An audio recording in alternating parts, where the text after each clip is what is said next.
CMMS Radio talks about all things CMMS, computerized maintenance management software, focused on maintenance management.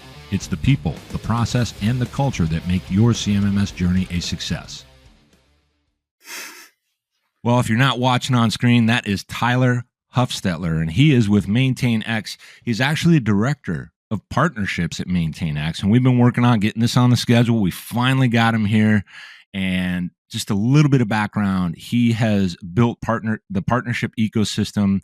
He's established key alliances with SAP, AWS, and other industry leaders while supporting the sales team and strengthening customer relationships. Everybody knows I'm into that, man. This is all about the customers because without them, we can all go home. And one really important thing, Tyler, thank you for your service. He is a veteran of the U.S. Army, and he served in several combat leadership roles. That's really important because not only of what he does now, where he's been, what he's seen, we're going to talk about all that stuff. Tyler, welcome to CMMS Radio. Thanks, Greg. Thanks for having me. Thank you for bringing me here into to the non-safe space. That's right. Yeah, that's it. You're in a real space now, baby. Okay. Very real. Hit me with what you got. I love to cover any and everything, and big fan of CMMS Radio and what you're doing. Thank you. So, listen. You know, I'm here for the industry. I've watched the MaintainX journey. I have a handful of friends over there, at least. Different people I've got to watch them kind of climb through the ranks, level up, get into senior roles or somewhere in the middle. That's all been cool for me. I know you've seen all the episodes where I've had Nick on and different people from the company, but now it's your turn. And the first thing I want to talk about, it's kind of typical, right? I don't know if it's a softball, but a little bit about your background and how you got into the industry in the first place. And I'd love it if you could mix in how your military experience kind of feeds into and shows up throughout the various days when you're building these alliances, building out this ecosystem. Can you talk to us about background? And you go back as far as you want to. It's all up to you, man. Go. Yeah, no. So one of the really cool things that I got to do in the Army was I was a field artillery officer. And so really when you're an artilleryman, you have two different roles. One, you're on the gun line with howitzers and doing all that fun stuff, or you're as a forward observer. But in both, so you're embedded with maneuver elements, with operations teams, and you're out kind of executing on the objective. And one of the really important things that I loved about it that I think kind of gets glossed over sometimes is you have to be an expert at strategy and an expert at tactics. You have to, because of the implications if you're wrong.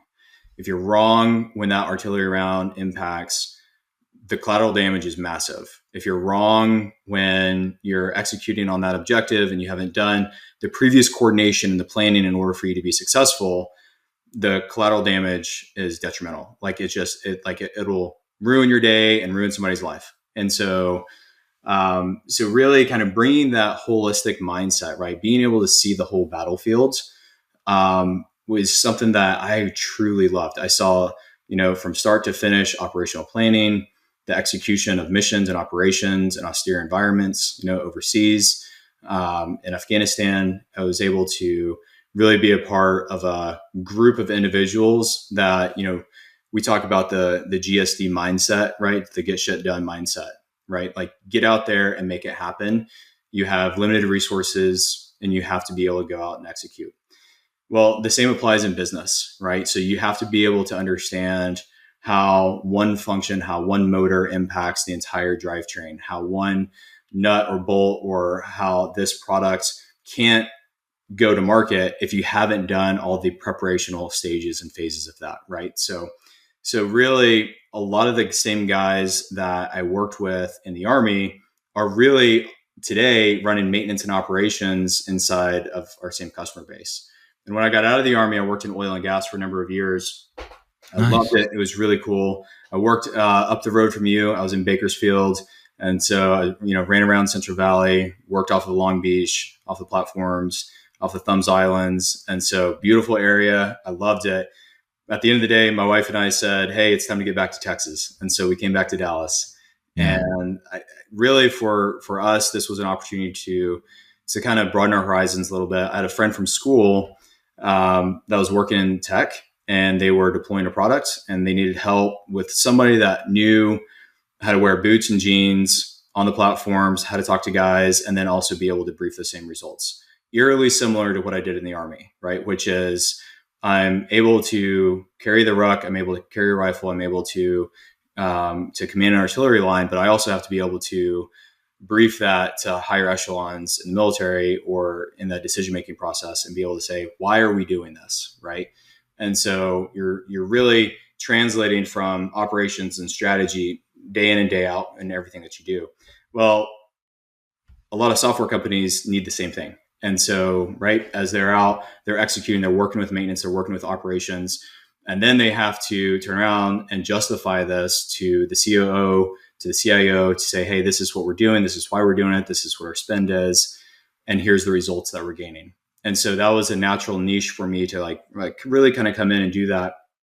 And in the course of it, you're working with partners, you're working with the other software vendors that are there, you're working with the other providers of services. And so you kind of bring this holistic, just like that battlefield mindset, like you're bringing that holistic mindset to the table here where, hey, we're all working together. You're leveraging resources from other groups, from other partners in order to drive value for your customer at the end of the day. So really being able to see the entire battlefield, really being able to see the entire customer landscape at once is something that is a tool and it's a skill set that really was helpful for me to develop and refine while running around the world with the Army.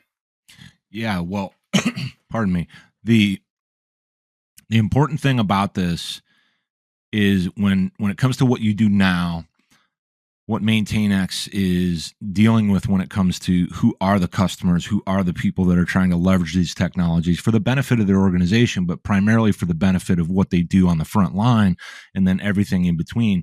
You can automatically stitch that together because you understand processes, you understand protocols, you understand command, you understand how to bridge gaps when it comes to communications, or what sometimes people talk about, what's in it for me, because those change along the lines from front to back. And that's just a matter of structure. Where are you useful? What is your role from a tool perspective? And then we always have to remember we're dealing with people here, whether it is your customer, whether it's an alliance partner, someone that's in the ecosystem that you're building, whether it's someone on your team in any department within MaintainX, where you literally stand shoulder to shoulder, back one another up, lead. I don't know about the follow part, but more like participate.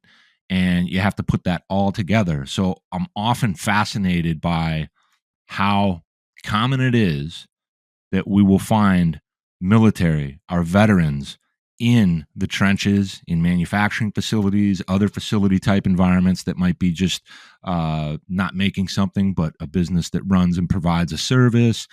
And it really translates well into this industry. I also happen to think that it's a really good place to look for solving some of the skilled trades gap as it relates to, for example, if my nephew goes and let's say he's in the Marines and he becomes a mechanic while he's in there. Yeah. When he comes out, that's going to contribute to, solving that problem one person at a time.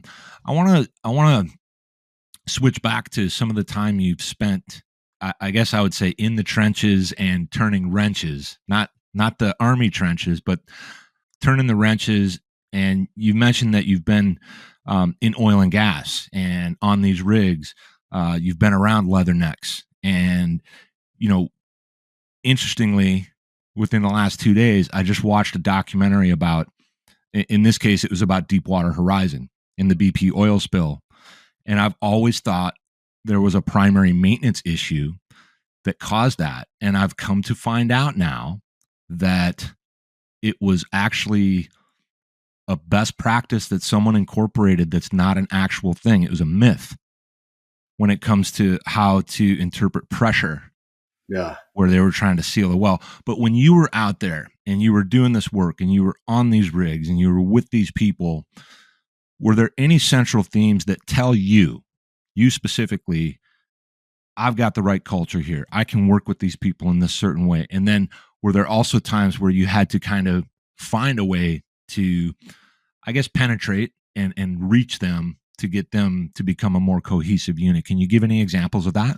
Yeah, I mean, I think that one of the things that you touched on a second ago, you were hesitant to say on the follow side. I think it's really knowing when you're the leader, and then knowing when you're the expert, and then knowing when you're the teammate, right? And so you really need to kind of understand what your roles and responsibilities are within that organization. And when we think about things like MaintainX or high performing teams, it's you have a team of A players, but you have folks that are humble enough to say, that guy's onto something, and I'm willing to listen and check my pride at the door, right? So you check the pride, be willing to absorb, be willing to learn and execute, right? And so, coming out of the Army, working in oil and gas, naturally, I wasn't an expert inside the industry at all. So, but that's okay, right? But having that willingness and that opportunity to learn from the team with rotating equipment or the valve portfolios or things like that, all the way down to things like managing fleet, like it's being able to bring that mindset of I'm willing to learn and being humble enough to ask for guidance and direction, and then taking that and execute. As a practical example, when I came out of West Point, as a shiny second lieutenant, I get immediately paired up with guys that have been in the military for 15, 20 years. So do I technically outrank them? Sure. But you check the pride, because they are the subject matter experts, and you really follow and say, hey, teach me this, teach me what I should be looking for, teach me how I should engage on this. If I try to come out with the book knowledge and try to crush some process without any real world application experience to it, you're setting yourself up for failure. Just like your example with Deepwater Horizon, right? So you have a theoretical person that came up with the process that's not on the rig, that's away from the rig, that says, oh, this is how it should be done, without any of the boots on the ground, real world experience that says, hey, this is the reality of the situation. Yeah, that shows up in everything you do today. Now specifically talking about the business, and when you're out, developing, building, and keeping together channel partners, ecosystems. There's a lot of work involved, but what's really interesting about that work, once it's in play and you've identified these people, brought them into the fold, and a little bit vice versa, right? Everybody's kind of working together, figuring out where they solve or plug up the gaps and deliver on outcomes and solutions. You really get going on that in the beginning. So I wanted to ask, when it comes to driving value for your partners and your ecosystem and how they drive and bring and deliver value, are there any, without you giving away, like the real secret sauce, but I want to say, are there any strategies or things that just come to your mind that, you should focus on these things if you're going to work with people in that capacity, ecosystem capacity? Is there anything you would share with anybody? And, a competitor might hear this, but I do love the idea of being fearless on CMMS radio. I wouldn't be here if I wasn't fearless. So I actually think you start with the customer first. You start with the user in mind. You start with the end state of delivering value to them. And as long as MaintainX or another partner is delivering that value, the natural follow-on questions are going to be, will you gain value if you're able to work with this ERP partner of ours? Will you gain value by working with this SCADA partner of ours, or MES partner, or whatever else that might be? And so it's really hard to go out directly to another software partner or hardware partner or consulting partner, like, the list goes on. But it's really hard to just say, hey, we should work together. All right, well, what is the customer asking for this, right? And so, like, how is the customer going to benefit if we work together? And so as I engage with any one of our sellers or any one of the partners that we've worked with, we start with the customer first. Are we delivering exceptional value to the customer in our product today? And then if our customer will benefit from an additional relationship, then we will take the onus internally and say, we need to make Joe's life better by building a partnership together with our products. That way we can deliver more value to him, right? Joe just wants to keep the equipment running. Full stop. Keep the stuff from breaking down. That's it. He doesn't want layers and burdens and all this other stuff and to submit feature requests and tickets and, go through back office IT. He just wants to keep the stuff going so he can move on to the next objective. Mm-hmm. Well, in order for that to work, our philosophy is we should partner with the other companies and products that he's going to use in order to make Joe's life better. And if there's a clean value prop to Joe, then it makes sense for us to do it, right? And so that's really how we go about the evaluation process. Does this make Joe's life better? If it does, that's great. Then we should work together. If it doesn't, then we can be friends, but we shouldn't invest in this experience. Yeah, it not only has to make sense, but it has to deliver on that outcome. And if you do focus on the customer, that is essentially, I keep coming back to secret. I don't think that's the right word, but I'm going to use it anyway. Like the secret to everything, because that's the real key to our business. Yes, we need cash flow. Yes, we need investment. Yes, we need people that are more than just bodies behind a computer screen, but people that can actually GSD, get shit done. That's and it's pretty simple. And there's this idea that things are really complicated when it comes to even building an ecosystem where you might find what looks and appears like an ideal candidate to be part of that ecosystem. Maybe even a customer brought them to you. Hey, Tyler, we were working with so-and-so. You didn't know about it, but they helped us with this, and this aspect of our deployment. And They get it, and they understood us and all this. And then they introduce them to you, and you're like trying to bring them in. You can sometimes run into resistance with a potential partner that's going to join the ecosystem because maybe they get uncomfortable. Do you ever deal with that sometimes where it's like, man, that would have been great, but it's just not quite right. And you had to have the courage as an organization to say, not right now. Yeah. So there's two parts to that. One is when the counterparty, the counter product isn't mature enough, perhaps as an organization, to think about partnering together.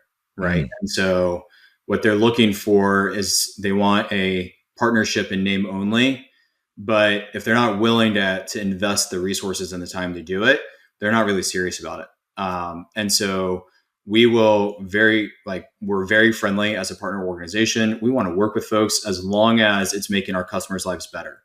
If it's making the customer's life better, we will bend over backwards to make it work on the back end for that customer, because it's likely out of the hundreds of thousands of users of MaintainX, other people are asking for the same thing, right? And so we want to have something that's scalable across all locations, right?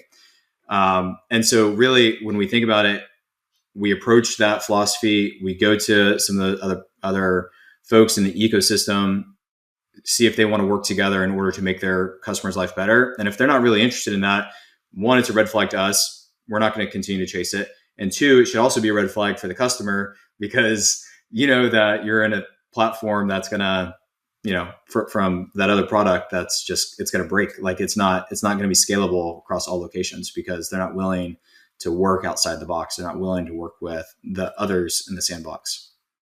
It's really important because even with, going back when I was directly in the industry, dealing with a product and trying to work with people, that's where you have to be the most careful, because there can be a lot of attractive things, shiny things, big name. Wow, we're about to bring this partner into our ecosystem, and that's a big, big deal. And it's important that do they, can they, will they really turn the corner when it's time? Because that one little, we're going to say hiccup for lack of a better word, and it just screws everything up. And I keep coming back to this. I kind of get on the soapbox about this idea around customers, because I want all of this for everybody in the industry to really be that full circle win-win kind of a thing that's really challenging. It's very elusive. I think you have to be intentional as an organization. Now, for MaintainX in particular, as I've watched the journey, we had some recent news. I'll remind everybody, there was a recent round, 150 million, valuation of 2.5 billion. Big deal, it's a big deal. But what's also important about that is it creates resources for you and other department heads and different people to do more. I want to talk a little bit about, if you're allowed to share, how does some of that with the funding round and having revenue and resources, how does that impact your ability to continue to grow and expand this ecosystem? Yeah, I guess let me answer that. Some people in this world are known for their weave, and so sometimes I've had a weave in my answers here. So let me just share this: is that the MaintainX product is exceptional in that, and the company in that all the co-founders are involved in the business. So we don't have mission and scope drift that often exists in a lot of early stage companies that sell or founders exit and do other things. So because the core leadership is still guiding the company and the business, it is shipping product and a quality product at an exceptional rate. The releases are incredibly fast. And so what we are excited about with a lot of the funding side is the ability to ship more product faster. So because and I'm not trying to sound like a broken wheel with this, is like really being hyper focused on the customer experience and just sticking this landing with them and scaling across the customer landscape. We have a really, really unique opportunity to deliver just the best in class, the best product that is quality, that is not filled with bugs, that's not glitchy, that's crashing offline. And the reviews speak for themselves right now on the product, that of how great of great quality it is.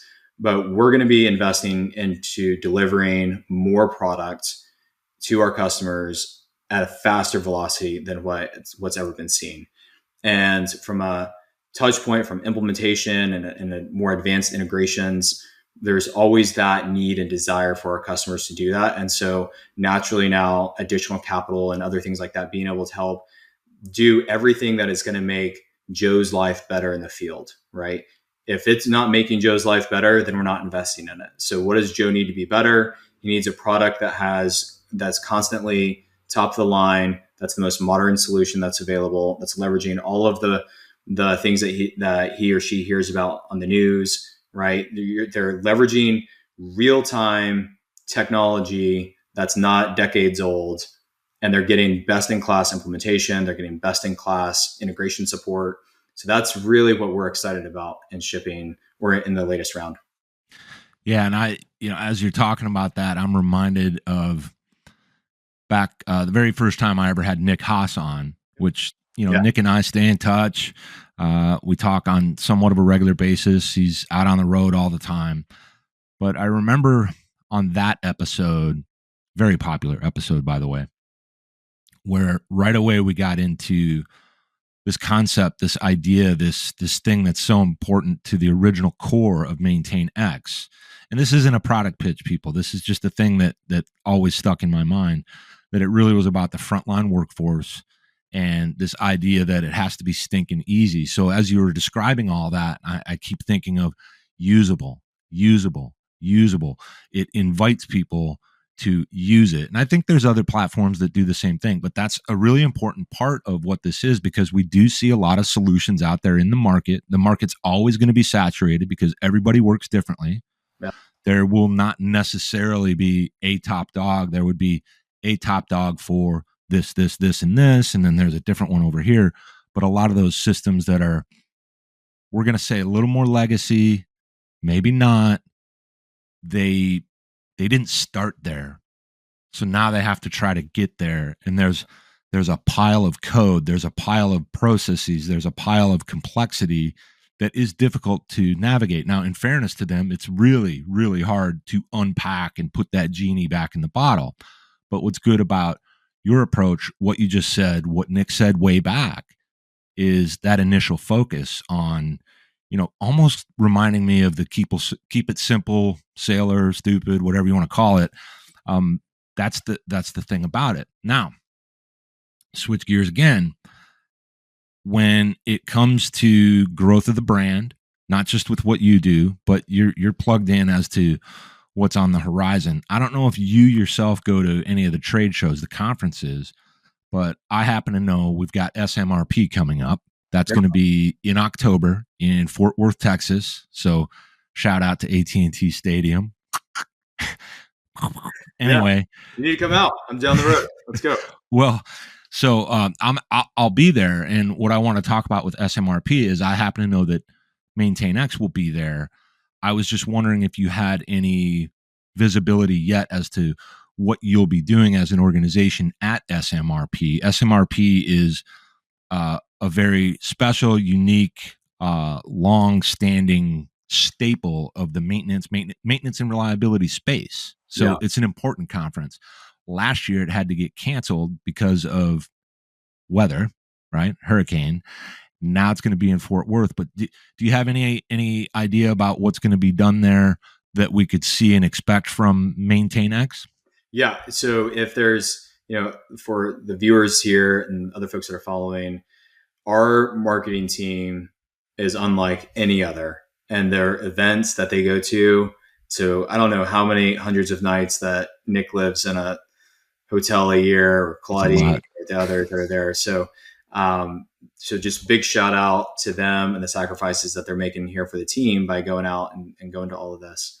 So really for SMRP in particular, it's a phenomenal opportunity to come by, to get hands on a product, to talk to real-time experts that talk about reliability, that talk about the maintenance concerns, to not just see marketing ads on LinkedIn and Facebook and wherever else, but be able to go and talk to the folks that are actually doing the implementations in the field, the folks that are actually leading integration support, that are actually talking to you on the account side. And so it's just, these shows and opportunities have been massively successful for us, as well as with our field events that we run. SMRP at this point is basically a mini user conference for us because of all the folks that come, from all walks of life, and we know MaintainX, so we're using it at this location. So it's a really good opportunity for us also to hear from the field about their experience. So, again, going back to customer centric, customer focused, hyper focused on delivering quality product, hearing from them, hey, this is what's working and this is what's scaling. This is what we'd like to see an improvement on. And our team takes all of this back. And so earlier when you ask about funding and how do we redeploy that? Well, it's things like this, right? So we gather all of this information so that way we can go back and we can ship those products and those feature requests at an exceptional rate. Yeah. So this gives you that opportunity, whether it's a client, someone who's considering becoming a client. There'll be other competitors there. A bunch of my heavy hitter friends are going to be there. I'm talking some organizations that are just off the charts with their integrity. I want to give a shout out to Reliability X. My friends at Uptime Solutions are going to be there. Uptime Solutions is in condition monitoring, but it's really important to see and understand who their team is. I want to do something for any of your clients or potential clients, and for the industry right now that want to get to SMRP. If you want to go to SMRP, I was given a special code that I can share with people to get a discount to attend. You use the code at checkout, CMMS10, and you'll save 10% on attending. That way you can maybe bring a couple of people from your organization and go see MaintainX, talk to them.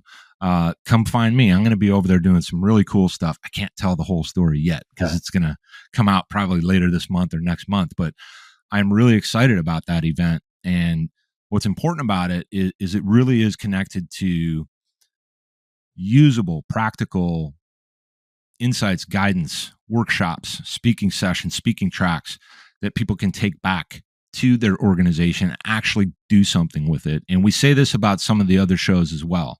So it's definitely going to be a special event. And I don't know if you're going to be there, but here's another thing that you may or may not know. There is now, on the last day of the conference, people can sign up for, I don't have a discount for this, sorry folks, they can sign up for a plant tour of AT&T Stadium. I might sign up.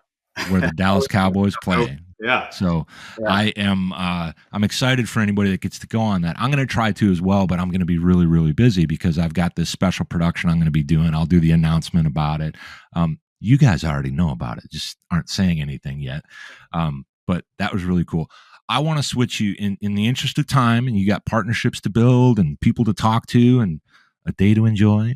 I want to get you through the fun question segment that everyone that's a first timer on CMMS Radio, mostly everyone, has to suffer through. You ready? Hit me. All right, Tyler. No wrong answers on any of these. We're just running and gunning. Let's go. First fun question. What is your favorite music? Country. Nice. Keeping it simple. Yeah. Second fun question is, what is your favorite sport or hobby? And on sport, it doesn't have to be one that you play. It could be one that you just like to root for, cheer for, and maybe heard about. Favorite sport is football, played through college. And then my favorite hobby is I raise grass-fed beef outside of Dallas on a small ranch.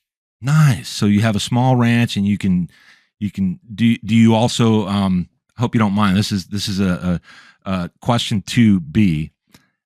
Do you use that just for personal use, family and friends, or do you also is it a commercialized opportunity for people to acquire this grass-fed beef? No, it's just for family and friends, and I have 4 kids, and so it keeps them fed year round, and so we have quality food. Nice. Do they get to learn about how to do it too and go over and hang out with you? 100% of everything. They're with me. Nice. Those might be some heavy hitter maintenance people in the future. All right, here's the big one. No wrong answers. What is your philosophy, perspective, opinion? Is it even a thing when we talk about this concept of work-life balance?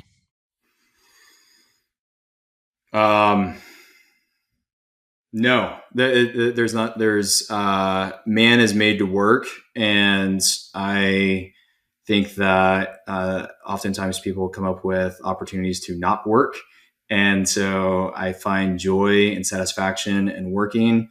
I don't think of it in a negative way in any kind of capacity. I'm a creator and builder by nature. So I'm sweating outside, or I'm doing this or other things like that. Like I don't stop moving. And that's a trait that my kids are all building, the character trait. And so it's, like we get after it day in and day out. Yeah. It's the best way to be. And a lot of people struggle with it, but it's awesome. I say there's no wrong answers because it's different for everyone. It gives somebody some inspiration. They might say, yeah, I agree with that. Somebody might say, I don't believe that shit. No. None of that matters. What matters is you're doing stuff. And you said it very early on in this episode, GSD, get shit done.